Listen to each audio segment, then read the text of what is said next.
The purpose of this video is to educate the viewer on how to achieve a flawless surface on your sculpture. I will supply you with the proper tools, materials, and techniques for working in plaster. There are several benefits for putting your sculpture into plaster. The white of the plaster can reveal many imperfections in surface quality.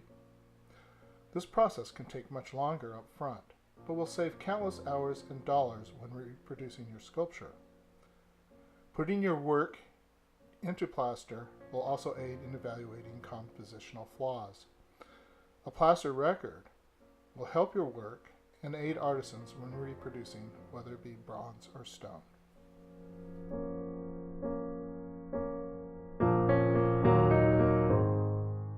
All molds leave seam lines. You want to evaluate the seam where the seam lines are. Those will be the first things that you'll go ahead and chisel off the seam lines and use a file and sandpaper to smooth out the seam lines. You'll also want to flatten the base.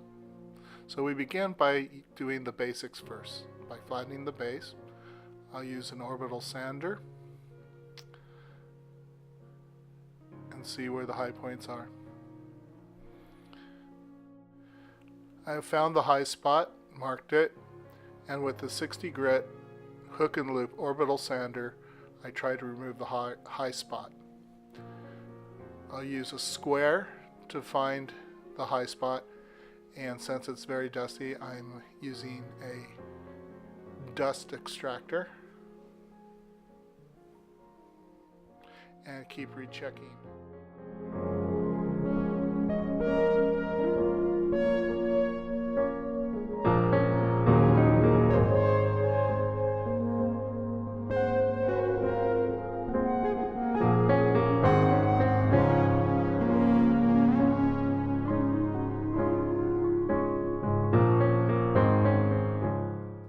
For the first time, I'm going to take what we call a traveling light to reveal the surface flaws on the sculpture before I ever touch it. I hold it from several angles in several different directions, and you can see flaws that you never thought you ever had. They may be minute, but they are there. They can be there.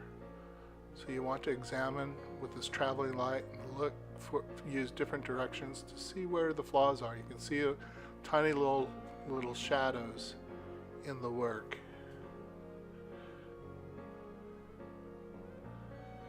This will let me know what direction to start working.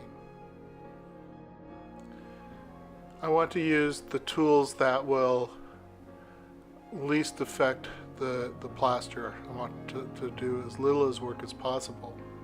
So I'm using a wire tool, a combination of wire tool and files and sandpaper to level out the line.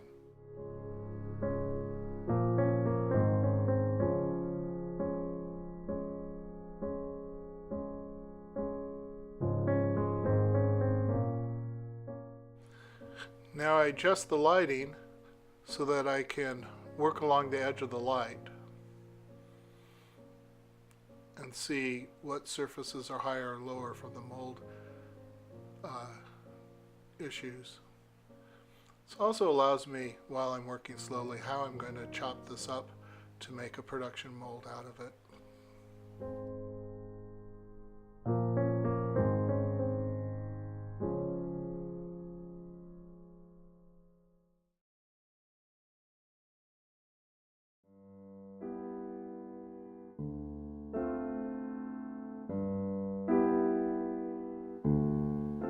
Now I notice that the box is not entirely square, so I put my level up and draw a line to square out that area of the box shape. It just seems to be bulging a little bit too much, so I'm going to draw that line and then take that area out. Another advantage of having it in plaster. After I reduce and level the seam line, I then look along the edges of the fabric, the edges of the body, find the edges, and I clean up the edges with a file and a clay tool. I want to minimize the amount of work ahead with the gesso, so I do as much work before I apply the gesso. After I have leveled the sculpture with the files quite a bit and worked, I use sandpaper to get the waves out of the plaster. I get the sheetrock sandpaper from Home Depot. Does a good job not clogging up the sandpaper. This is one of the most tedious parts here, is you want to get the waves out, and the only way you can get the waves out is with the sandpaper. Just a lot of work. Now, in combination with the jeweler's file and sandpaper, I go back and forth and really work the surface. I use my drafting brush to brush the plaster off the sculpture so that I don't create a big cloud of dust around me. Another reason for working in plaster is you can put the work at angles that you could not previously work in the clay without damaging it. So up here I'm getting the feet and the underside of the legs a lot better than I could with it just on a board. I'm using a Milani riffler here. I'm checking the flatness with the pencil, seeing those high spots, and I'll be taking it out with the riffler.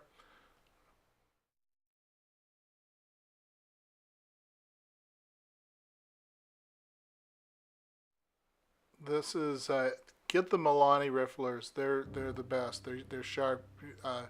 Don't get the ones at Home Depot. They won't work. You might try your local woodworking place. They might have a good riffler. I haven't had too much luck without ordering them from an international source.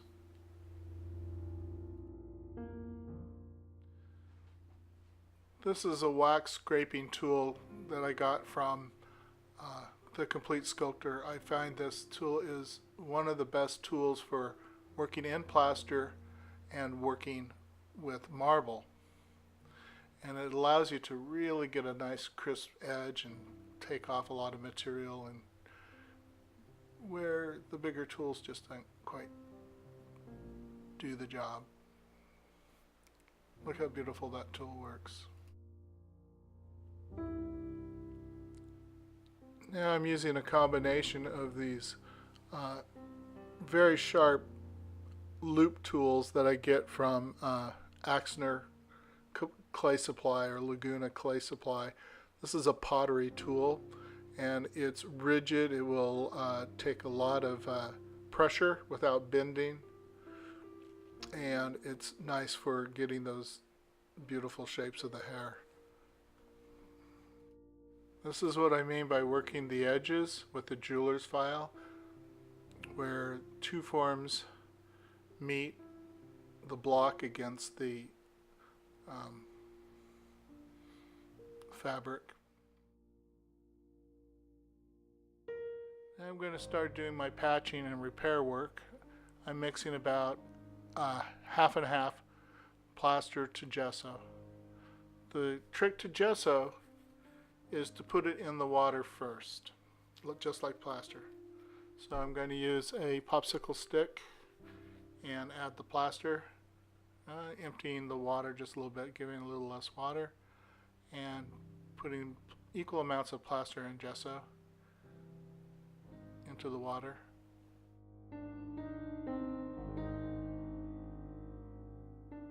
After I add the plaster, I add the gesso and stir.